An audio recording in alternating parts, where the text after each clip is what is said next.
ఉప ముఖ్యమంత్రి వారి అంజద్ బాషా గారు, మిత్రులు యూపుడి అన్న గారు, అలాగే నిన్న మొన్నటి వరకు ఇక్కడ పనిచేసినటువంటి ఉమ్మడి కృష్ణా జిల్లాకి కలెక్టర్గా పనిచేసినటువంటి ఇంతియాజ్ గారు, అలాగే ఎమ్మెల్యే గారు,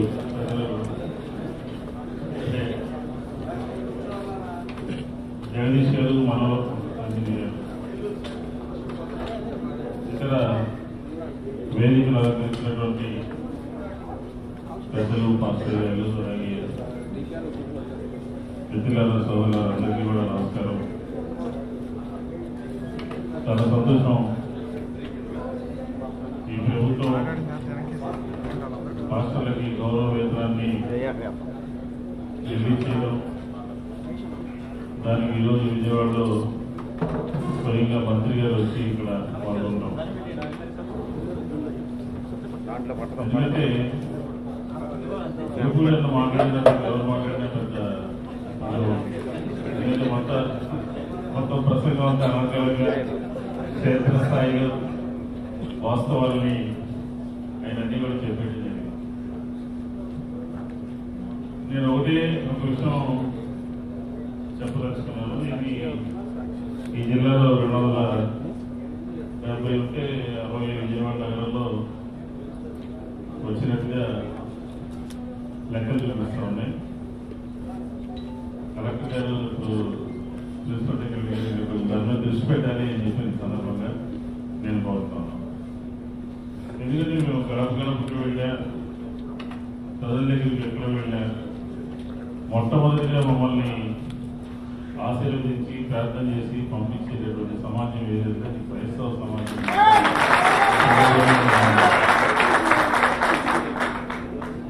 మంచి స్నేహంతో, సద్బుద్ధితో, ఇతరులతో స్నేహంగా ఉంటూ సహాయ సహకారం అందిస్తూ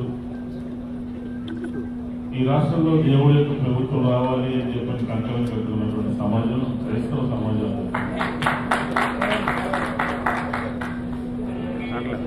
అలాంటిది 60 మంది అంటే కొంచెం ఇందాక జూబులుగా చెప్పారు 6,000 రావాలి విజయవాడ నగరం, కానీ 60 ఉండటం అనేది కొంచెం నిరుత్సాహాన్ని గుర్తిస్తుంది. ఎందుకంటే ఈ విజయవాడ నగరంలో క్రైస్తవుల యొక్క చరిత్ర కొన్ని పేజీలు ఉంటుంది అని చెప్పి సందర్భంగా విద్య విషయంలో కానీ, వైద్య విషయంలో కానీ, ఇతరులకి సహాయ సహకారాలు అందించడంలో కానీ, విద్యా సంస్థలన్నీ కూడా విజయవాడ 100 సంవత్సరాల చరిత్ర క్రైస్తవ విద్యాలయానికి విజయవాడ నగరంలో చరిత్ర ఉన్నది. Stella college, Laila college, NSM, bishop ఒకటి కాదు. విజయవాడని మనం చూడాలి అంటే ఇదంతా దాటికి వెళ్తేనే అసలైన విజయవాడ కనపడుతుంది. అలాగే హాస్పిటల్స్ కూడా 100 సంవత్సరాల క్రితం నుంచి ఇతర రాష్ట్రాల నుంచి, ఇతర ప్రాంతాల నుంచి అనేక మంది అమెరికన్ హాస్పిటల్ని, ఆ హాస్పిటల్ని, ఈ హాస్పిటల్ని ఇతరులకి సేవ చేసేటటువంటి కార్యక్రమాలు విద్య విషయంలో, వైద్య విషయంలో క్రైస్తవులకి విజయవాడ నగరంలో అగ్రభాగాన్ని ఉన్నారు. వారిని గుర్తించాల్సినటువంటి బాధ్యత ప్రభుత్వం మీద 100% ఉన్నది అని చెప్పబడుతున్నారు. మరి director minority welfare Christ Kishore గారికి మరి ఈరోజు చాలా మరి మంచి రోజు. ఇప్పుడే కొంతమంది మాస్టర్ శాండ్రోలియం క్రెడిట్ అయింది, మొబైల్ మెసేజ్ వచ్చిందని కూడా చెప్పడం. Let me start this a good day with a verse from Holy Bible. Gospel of John, chapter 14, verse number 6. Jesus Christ, peace be upon him, told, I am the way, I am the truth, and the life. No one can come unto my Father but by me. If you had known me, you would know him, and henceforth you have seen him and you know him. So let me start this way. నేను కలెక్టర్గా పనిచేసిన తర్వాత CEO sub డిపార్ట్మెంట్లో పనిచేస్తున్నప్పుడు ఫిబ్రవరిలో minority affairs సెక్రటరీగా full additional charge ఇవ్వడం జరిగింది. మరి అప్పుడు మనకు గౌరవ మంత్రివర్యులు అమ్జద్ బాషా గారు నన్ను పిలిచి ఈ పాస్టర్స్ హానోరియంలో కొన్ని సమస్యలు వస్తున్నాయి, మరి లాస్ట్ ఇయర్ జీవోఎంఎస్ 52 ఇవ్వడం జరిగింది, దాంట్లో అందరూ అప్లై చేసుకోలేకపోతున్నారు, మీరు ఒకసారి దాని మీద దృష్టి సారించాలని చెప్పారు. చెప్పగానే ఇమ్మీడియట్గా నేను చాలా మంది మా అధికారులతో సంప్రదించి ఒక జీవో మళ్ళీ మాడిఫై చేసి తీసుకుని రావడం జరిగింది 13. అయినను చాలా మంది ముందుకు రాకపోవడంతో ఏంటి సమస్య అని చెప్పేసి అప్పుడు విస్తృతంగా చర్చలు. నేను అనుకోవడము ఇక్కడ ఉన్న వాళ్ళలో చాలా మంది నా దగ్గరకు వచ్చారు, డిప్యూటీ చీఫ్ మినిస్టర్ గారి దగ్గరికి రావడం జరిగింది. అందరు కూడా ముఖ్యంగా చైర్మన్ గారు, డైరెక్టర్స్, మరి చాలా మంది పాస్టర్స్ అసోసియేషన్ వారు, డాక్టర్ వైఎస్ థామస్ రెడ్డి గారు, జీవన్ కుమార్ గారు, అందరూ కూడా వీళ్ళందరూ కూడా వచ్చేసి వారి యొక్క ప్రాబ్లమ్స్ చెప్పడం జరిగింది. ఒకరోజు నేను ఒక 30-40 పాస్టర్స్ వారి అసోసియేషన్ని మా ఆఫీస్లో పిలిపించి ఉదయం నుంచి సాయంత్రం వరకు just list out all the problems with these 2 GOs 52 and 13 అని చెప్పడం జరిగింది. చెప్పిన తర్వాత వాళ్ళందరూ రాసుకుంటూ వచ్చారు. నేను చాలా మటుకు నా నోట్బుక్లో రాశాను. నా పక్కన కూర్చున్న మరి ఎలీషా గారు, సార్ వాళ్ళు చెప్పేవి మీరు ఆల్రెడీ కొన్ని రాసేసుకున్నారు ఏంటి అన్నాడు. అంటే ఆల్రెడీ రాసుకున్నానంటే నాకు తెలుసు కాబట్టి ఆ సమస్యలు. నేను కర్నూలు జిల్లాలో కోడమూరులో చదువుకుంటున్నప్పుడు నా క్లాస్మేట్స్ దేవప్రసాద్, డేవిడ్ వాళ్ళతో పాటు అక్కడే కట్టుకున్న చర్చకు వెళ్ళేవాడిని. అది ఏ ల్యాండ్లో ఉందో ఎలా వచ్చిందో నాకు బాగా తెలుసు కాబట్టి all these problems I know very well. ఎందుకంటే ఇవన్నీ కూడా దేర్ కెనాట్ బి మనకు దానికి డాక్యుమెంట్స్, దానికి రిజిస్టర్డ్ సేల్ డేట్స్ ఇట్లాంటివన్నీ మనకు లేవు. ఈ 20 గృహాలకు వచ్చేసాయి, కాలక్రమేణా చాలా చోట్ల వచ్చేసాయి అని చెప్పేసి అన్ని ఆ లిబరలైజ్డ్ మరి జీవోని ఆ రోజు మరి డిప్యూటీ సీఎం గారి ద్వారా సీఎం గారికి చూపించి మరి ఆ జీవోని మరి తీసుకొని రావడం జరిగింది. ఆ తర్వాత మనకు అందరు పాస్టర్స్ అప్లై చేసుకోవడము, మరి ఈరోజు 5,196 మందికి ఈ హాండ్రోడింగ్ ఇవ్వడం జరుగుతూ ఉంది. మరి దీంట్లో ఇలాంటి కార్యక్రమం ఒకటి చేసుకుంటున్నామని 3 రోజుల కిందట డిప్యూటీ సీఎం గారికి చెప్పినప్పుడు వారు దానికి సమ్మతం తెలిపి చక్కగా చేయండి అని ఇవ్వడం జరిగింది. నిన్న మళ్ళీ సార్ నాకు ఫోన్ చేసి ఏంటి ఇష్యూస్ ఏమున్నాయంటే మళ్ళీ అందరితో కనుక్కున్న తర్వాత మా చెప్పడం ఏంటంటే చైర్మన్, డైరెక్టర్స్ అంటనే కాకుండా ఆల్ పాస్టర్స్ అసోసియేషన్స్ మొత్తం కూడా ఎంక్వైరీస్ చేస్తున్నారు, మళ్ళీ పోర్టల్ ఎప్పుడో ఓపెన్ అవుతుంది అని చెప్పేసి అని చెప్తే అది సార్ దృష్టికి నేను తీసుకురావడం, సార్ ఇమీడియట్గా గౌరవ ముఖ్యమంత్రి వర్యుల దృష్టికి తీసుకెళ్ళడం. కానీ నిన్న సాయంత్రం నాకు అక్కడి నుంచి ఒక మెసేజ్ వచ్చి నన్ను అక్కడికి రమ్మని సీఎం ఆఫీస్కి మరి ఏంటి, ఎంతమందికి వచ్చింది, ఎంతమంది ఇంకా ఉన్నారు అని చెప్పిన తర్వాత అవన్నీ తీసుకున్న తర్వాత మరి పోర్టల్ ఓపెనింగ్కి మరి పర్మిషన్ ఇవ్వడం జరిగింది. మరి సార్ కూడా ఇప్పుడు నేను సార్ని రిసీవ్ చేసుకోగానే ఇమీడియట్గా సార్ మరి ఒక టైం లైన్స్ ఇవ్వండి నాకు సాయంత్రానికల్లా అని చెప్పడం జరిగింది. మరి ఈరోజు నేను మా అధికారులకు కూర్చొని మరి నెక్స్ట్ వీక్ ఏ డేట్స్ నుంచి ఏ విధంగా యాక్సెప్ట్ చేయబడతాయని కూడా చెప్పడం జరుగుతుంది. కాబట్టి అందరూ కూడా దానికి మీరు అప్లై చేసుకొని మరి ఏదైతే government is extending financial assistance all sections of society, మరి చాలా వెల్ఫేర్ స్కీమ్స్ అండ్ దాని గురించి నవరత్నాల్లో నేను ముఖ్యంగా ఒకవైపు సిఇఓ సర్ప్గా అంటే society for elimination of rural poverty where we deal with SH women of not less than 90 lakh. We have 8.67 lakh groups and also administer many welfare schemes like YSR Pension Khata, which is one of the largest welfare schemes. So I know how many segments of society, any sectors of society, any classes of society, ఎంతమందికి what kind of welfare that is being taken up by the state. So ఆ విధంగా మనకు all sections of the సొసైటీకి ఇస్తున్నారు. కాబట్టి అందరూ pastors ఎవరైతే ఇంతకుముందు అప్లై చేసుకోలేకపోయారో వారందరూ కూడా మళ్ళీ నేను వాళ్ళందరికీ కూడా మనవి చేస్తున్నాను. మరి ఉన్న ఇక్కడ వేదిక మీద ఉన్న అందరు పెద్దలకి మరి చెప్పడం ఏంటంటే మీరు అందరినీ ప్రోత్సహించి అప్లై చేసుకోమని చెప్పండి. ఆల్ ఎలిజిబుల్ ఇన్కమ్లెస్ చర్చెస్ పాస్టర్స్ ఉన్న వాళ్ళందరికీ కూడా మరి ఈ బెనిఫిట్ ఇవ్వబడుతుంది. మరి ఈ రోజు మొదలైన ఈ benefit it will be continuous మనకు స్కీమ్ లాగా డిజైన్ చేయమని చెప్పేసి ఇప్పుడే మరి నేను అలాంటి స్కీమ్ తయారు చేసి ఇస్తానని చెప్పేసి హామీ ఇస్తూ మరి ఇంత చక్కటి కార్యక్రమం ఏర్పాటు చేశారు. అందరి సమక్షంలో ఒక మంచి కార్యక్రమం నిర్వహించుకోవడం జరిగింది. మా ఈ ఏర్పాటు చేసిన మా అధికారులందరికీ కూడా మేము ధన్యవాదాలు సెలవు తీసుకుంటాం. మరి అదేవిధంగా గౌరవ శాసనసభ్యులు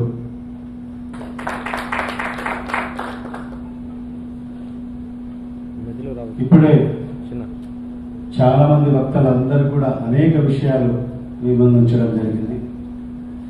ఇప్పటికే కాలాతీతం కూడా అవుతుంది కాబట్టి కేవలం 2-3 విషయాలు మీ ముందుంచి నేను వివరిస్తానని కూడా ఈ సందర్భంగా తెలియజేసుకుంటున్నాను.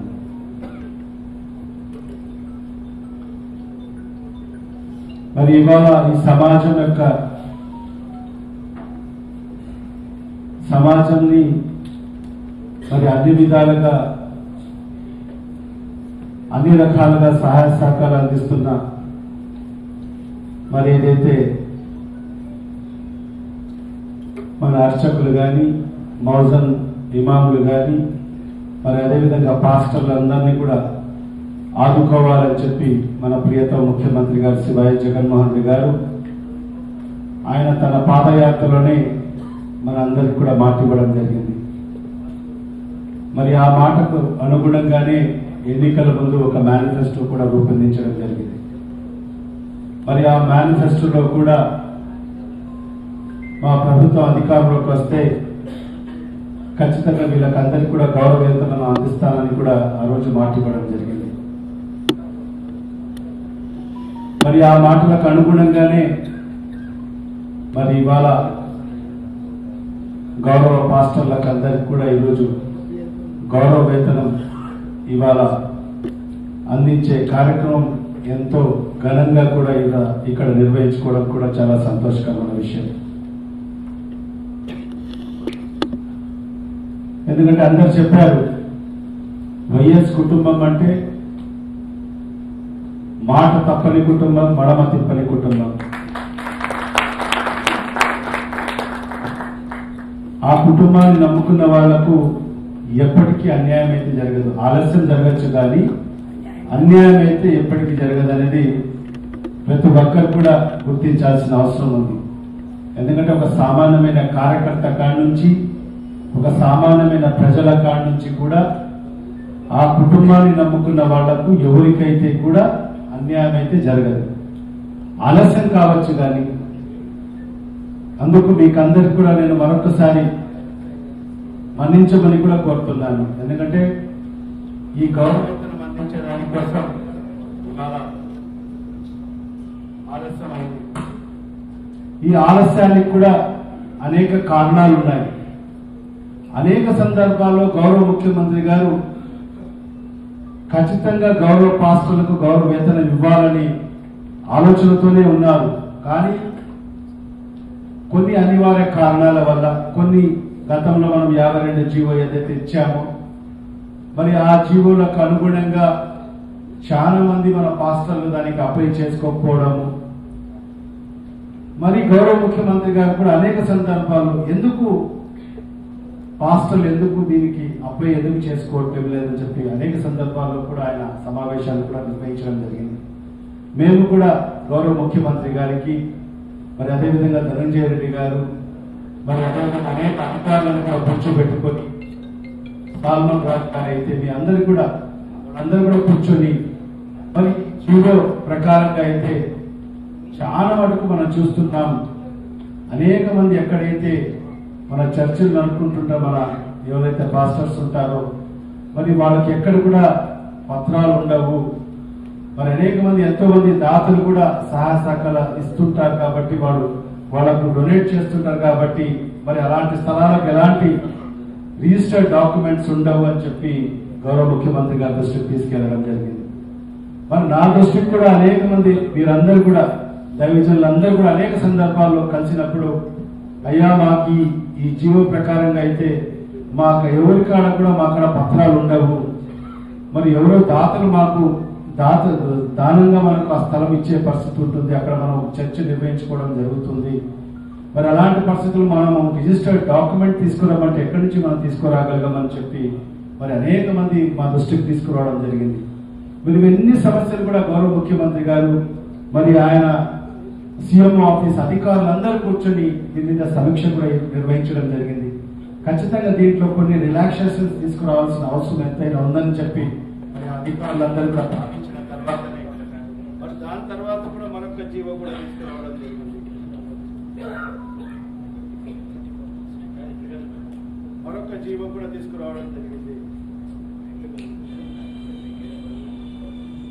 ఆ జీవో వచ్చిన తర్వాత కూడా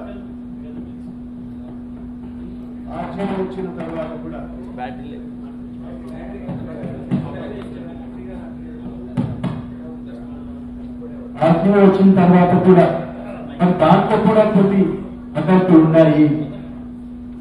మరి కొన్ని చోట్ల ప్రైవేట్ బిల్డింగ్స్ లో కూడా మనం చర్చలు నిర్వహించుకుంటుంటాము. మరి దాన్ని కూడా ఆ డైవిజన్లో కూడా మనం ఆందోళన అందించాల్సిన అవసరం ఉందని చెప్పి మరి దాంట్లో కూడా మార్పులు చేయాలని చెప్పి మళ్ళా మూడవ జీవో కూడా తీసుకురావడం జరిగింది. మరి ఈ జీవో తీసుకొచ్చిన తర్వాత కూడా మరి ఒక టైం ఫ్రేమ్ పెట్టడం జరిగింది. ఈ టైం నుంచి ఈ టైం వరకు మీరందరూ కూడా అప్లికేషన్స్ పెట్టమని కూడా చెప్పడం జరిగింది. మరి ఆ టైంలో కూడా మనము చాలా మటుకు మా పాస్టర్స్ సోదరులు ఎవరు కూడా ముందుకు రాని పరిస్థితి మనం గమనించాం. మరి ఆ టైంని కూడా 2-3 సార్లు కూడా ఎక్స్టెండ్ కూడా చేయడం జరిగింది. మరి ఎక్స్టెండ్ చేస్తూ కూడా మరి అన్ని జిల్లాలో కూడా మన జిల్లా మైనారిటీ వెల్ఫేర్ ఆఫీసర్ ఆధ్వర్యంలో మరి అన్ని జిల్లాలో కూడా అక్కడుండే పాస్టర్లతో మరి అక్కడ సంఘ పెద్దలతో అందరితో కూడా సమావేశాలు కూడా నిర్వహించి మరి వాళ్ళలో చైతన్యం తీసుకురావాలి, వాళ్ళలో అవగాహన తీసుకురావాలని చెప్పి ప్రతి జిల్లా హెడ్ క్వార్టర్స్ లో కూడా ఈ అవగాహన సదస్సులు కూడా ఏర్పాటు చేయడం జరిగింది. మరి అవన్నీ కూడా చేసిన తర్వాత కూడా మరి ఇవాళ మనం చూస్తే మరి 5,000 కేవలం 196 మాత్రమే ఎలిజిబిలిటీ అప్లికేషన్స్ రావడము, వాళ్ళకందరికి కూడా ఈరోజు ఆందోళన ఈరోజు వాళ్ళ అకౌంట్ లో జమ చేయడం. మరి ఇవాళ మీకు అందరికి కూడా ఒకటే విజ్ఞప్తి చేస్తున్నాను, మీరు ఎవరు కూడా భయపడాల్సిన అవసరం లేదు. ఇప్పుడే మనం చెప్పారు చాలా మంది సోదరులు, చాలా మంది మన వాళ్ళు భయపడుతున్నారు. ప్రభుత్వం ఇది మీ ప్రభుత్వం, ఇది పేదల ప్రభుత్వం, ఇది జగన్మోహన్ రెడ్డి గారి ప్రభుత్వం. ఎక్కడ కూడా పేదల ప్రజలకు ఎక్కడ కూడా అండగా ఉంటాము. మరి ఎవరి మీద కూడా ఎక్కడైనా దాడులు జరిగినా కూడా ఎంత వారైనా కూడా ఉపేక్షించే పరిస్థితి ఉండదు. మీరు ఎవరు కూడా భయపడాల్సిన అవసరం లేదు. ఇది మీ ప్రభుత్వం. ఖచ్చితంగా మీరందరూ కూడా ఎన్రోల్మెంట్ చేసుకోండి. మరి ఖచ్చితంగా ఎంతమంది, ఎందుకంటే ఇవాళ మీరు చూస్తున్నారు గౌరవ ముఖ్యమంత్రి గారు ఈరోజు నవరత్నాల రూపంలో ఏ పథకం ఇచ్చినా కూడా సాచురేషన్ మోడ్ లో ఇస్తున్నారు. అదే గత ప్రభుత్వాల్లో మనం చూసుకుంటే ఏ పథకం తీసుకున్నా కూడా ఏదో ఒక 100 మందికో 200 మందికో 1000 మందికో ఇచ్చేసి మరి అది పబ్లిసిటీ కోసం మాత్రమే ఆ పథకాలు ఇచ్చే పరిస్థితి ఉండేది. మరి అలా కాదు మన ప్రభుత్వం, మన ముఖ్యమంత్రి గారు ఏ పథకం తీసుకున్నా కూడా సాచురేషన్ మోడ్ లో ఎక్కడ కూడా కులం చూడకోకుండా, మతం చూడకోకుండా, ప్రాంతం చూడకోకుండా, పార్టీలు అసలే చూడకోకుండా ఈరోజు సంక్షేమ పథకాలు అందిస్తున్న ఏకైక ప్రభుత్వం ఈ భారతదేశంలో ఉందంటే అది మన ప్రభుత్వం, జగన్మోహన్ రెడ్డి గారి ప్రభుత్వం మాత్రమే కూడా ఈ సందర్భంగా తెలియజేస్తున్నాను. మరి ఈ సందర్భంగా మీ యొక్క రిక్వెస్ట్ ప్రకారంగానే నిన్ననే మన సెక్రటరీ గారు చెప్పారు, చాలా మంది చెప్తున్నారు సార్, ఎందుకంటే ఇప్పుడు వాళ్ళకు హానర్ వచ్చిన తర్వాత చాలా మంది ముందుకు వస్తున్నారు. ఇప్పుడు వాళ్ళు పోర్టల్లో ఎన్రోల్మెంట్ చేసుకోవడానికి ముందుకు వస్తున్నారంటే వెంటనే సీఎంఓ ఆఫీస్ తో మాట్లాడి వాళ్ళకు పర్మిషన్ కూడా తీసుకోవడం జరిగింది. వెంటనే ఆ పోర్టల్ ని కూడా ఓపెన్ చేస్తాం. ఎంతమంది అప్లై చేసుకున్నా కూడా అర్హత కలిగిన ప్రతి ఒక్కరికి కూడా గౌరవవేతనం అందిస్తామని కూడా ఈ సందర్భంగా మీకు అందరికీ కూడా తెలియజేసుకుంటున్నాను. ఎందుకంటే ఇప్పుడు జోపుల ప్రభాకర్ చెప్పాడు, జగన్మోహన్ రెడ్డి గారు ఒంటరిగా బయటికి రావడం జరిగింది ఆనాడు కాంగ్రెస్ పార్టీ నుంచి. మరి ఆనాటి నుంచి కూడా మీరందరూ కూడా జగన్మోహన్ రెడ్డి గారి వెంట నడిచారు. నేను ఘంటాపథంగా చెప్పగలను, ఈ రోజు మా ప్రభుత్వం అధికారంలోకి వచ్చిందంటే, వైఎస్ఆర్ కాంగ్రెస్ పార్టీ ప్రభుత్వం అధికారంలోకి వచ్చిందంటే మీ యొక్క దీవెనల వల్లనే, మీ యొక్క ఆశీర్వాదాల వల్లనే అని కూడా సందర్భంగా తెలియజేసుకుంటున్నాను. ఎందుకంటే 2019లో మేము కూడా అనేక సందర్భాల్లో ఎక్కడికి వెళ్ళినా కూడా, ఏ చర్చికి వెళ్ళినా కూడా ప్రతి దైవజనులందరూ అందరూ కూడా మమ్మల్ని ఆశీర్వదించడం జరిగింది. ఖచ్చితంగా 2019 ఈ ఎన్నికల్లో వైఎస్ఆర్ కాంగ్రెస్ పార్టీ ప్రభుత్వం అధికారంలోకి రావాలి, జగన్మోహన్ రెడ్డి గారి రాష్ట్రానికి ముఖ్యమంత్రి కావాలని మీరందరూ కూడా ప్రార్థన చేయడం వల్లనే ఈరోజు జగన్మోహన్ రెడ్డి గారి రాష్ట్రానికి ముఖ్యమంత్రి కాగలిగారని కూడా నేను ఘంటాపథంగా చెప్పగలను సందర్భంగా తెలియజేసుకుంటున్నాను. ఖచ్చితంగా ఇదే విధంగా మీ అందరి ఆశీర్వాదాలు, మీ అందరి దీవెనలు ఈ ప్రభుత్వానికి వెంటగా ఉండాల్సిన అవసరం కూడా ఎంతైనా ఉంది. ఇప్పుడు అందరూ చెప్పారు, ప్రతిపక్షాలన్నీ కూడా ఈరోజు ఏకమై ఈరోజు జగన్మోహన్ రెడ్డి గారిని ఎదుర్కొనే ధైర్యం మనకు లేదు. ఈరోజు దుష్ప్రచారాలు చేస్తున్నారు. మరి ఇవాళ ఈరోజు ఈ 3 ఏళ్ల కాలంలో 1,65,000 కోట్ల రూపాయలు, ఎక్కడ కూడా ఒక్క రూపాయి అవినీతికి ఆస్కారం లేకోకుండా, ఇప్పుడైనా ఏ ప్రభుత్వంలో గతంలో చూసుకున్నా కూడా మరి ఇప్పుడుండే ప్రతిపక్ష పార్టీలు కానీ మరి ఈ 3 ఏళ్ల కాలంలో మరి ఈ 1,65,000 కోట్లలో ఫలానా చోట అవినీతి జరిగిందని చెప్పేదానికి వాళ్ళకి ఎక్కడ కూడా ఆస్కారం లేదు. మరి ఎక్కడైనా వాళ్ళు చెప్పగలుగుతున్నారా? చెప్పేదానికి ఆస్కారమే లేదు. ఎందుకంటే గతంలో ఒకానొక సందర్భంలో ప్రధానమంత్రిగా రాజీవ్ గాంధీగా ఉన్న సందర్భంలో ఆయన చెప్పిన మాటలు, మేము పైనుంచి 100 రూపాయలు సంక్షేమానికి పంపిస్తే క్షేత్రస్థాయికి చేరేటప్పటికీ అది 20 రూపాయలు మాత్రమే చేరుతున్నాయి, 80 రూపాయలు మధ్యవర్తులు తిరిగిపోతున్నారు అని ప్రధానమంత్రి స్వయంగా చెప్పడం జరిగింది. కానీ ఇవాళ మన రాష్ట్రంలో మన ముఖ్యమంత్రి గారి పరిపాలనలో ఈరోజు 1,65,000 కోట్ల రూపాయలు ప్రజల సంక్షేమానికి ఖర్చు పెడితే ఒక్క రూపాయి అంటే ఒక్క రూపాయి కూడా అవినీతికి ఆస్కారం లేకుండా ఈరోజు పేద ప్రజలకు ఇవ్వడం జరిగింది. ఒక పక్క సంక్షేమం, ఒక పక్క అభివృద్ధి, రెండు కూడా సమానంగా చూసుకుంటూ ఈ రోజు పరిపాలన కొనసాగించుకుంటూ ముందుకు వెళ్తున్నారు మన ముఖ్యమంత్రి గారు.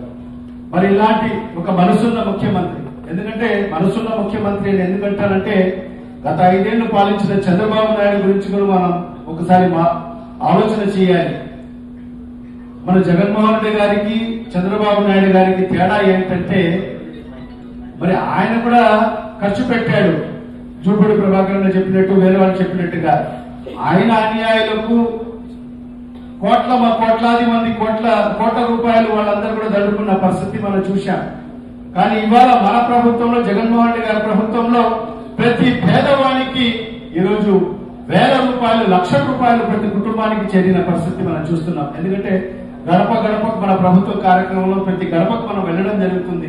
నిజంగా మాకే ఆశ్చర్యం వేస్తుంది, ఈ కుటుంబానికి ఇన్ని 1,00,000 రూపాయలు ఈ 3 ఏళ్ల కాలంలో చందాయని చెప్పి. మరి అలాంటిది ఏ ప్రభుత్వంలో కూడా మనకి ఇంత మేలు జరగలేదని స్వయంగా మరి మేము అక్కడికి వెళ్ళినప్పుడు స్వయంగా వాళ్ళే చెప్పిన పరిస్థితి కూడా మనం చూస్తున్నాం. మరి ఇలాంటి పరిస్థితుల్లో మీరందరూ కూడా ఈ ప్రభుత్వానికి మరి ముఖ్యమంత్రి గారికి దీవించండి.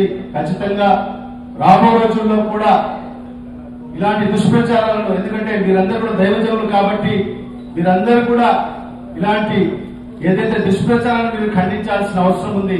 ఎందుకంటే మీరు చెప్తే ప్రతి ఒక్కరు కూడా మీ మాటల్ని అనుసరిస్తారు కాబట్టి మీరందరూ కూడా దీన్ని ప్రతిఘటించాలి, ఖండించాలని కూడా ఈ సందర్భంగా మీకు అందరికీ కూడా తెలియజేసుకుంటూ మరి ఈ కార్యక్రమంలో పాల్గొన్న ప్రతి ఒక్కరికి కూడా దైవజనులకు అందరికీ కూడా పేరు పేరున హృదయపూర్వక ధన్యవాదాలు తెలియజేసుకుంటూ మరి ఆ పోర్టల్ కూడా త్వరలోనే ఎప్పటి నుంచి ఓపెన్ చేస్తారో సెక్రటరీ గారు తెలియజేస్తాను, ఎంపీ గారు తెలియజేస్తారు. వెంటనే మీరందరూ కూడా అందరికీ తెలియజేసి సంఘ పెద్దలకు అందరికీ కూడా నేను మరొకసారి విజ్ఞప్తి చేస్తున్నాను. అందరికి చెప్పండి, అందరు కూడా ఎన్రోల్మెంట్ చేసుకోండి. ఎంతమంది చేసుకున్నా కూడా అందరికీ కూడా గౌరవ వేతనం అందించడానికి మా ప్రభుత్వం గౌరవ ముఖ్యమంత్రి గారు సముఖంగా ఉండాలని కూడా ఈ సందర్భంగా మీకు అందరికి కూడా విజ్ఞప్తి చేసుకుంటూ, మరి ఇక్కడ ఇంత చక్కటి ఈ సమావేశంలో నాకు మాట్లాడే అవకాశం కల్పించిన మరి చైర్మన్ గారికి అందరికీ కూడా మరొకసారి ధన్యవాదాలు తెలియజేసుకుంటూ సెలవు తీసుకుంటున్నాను.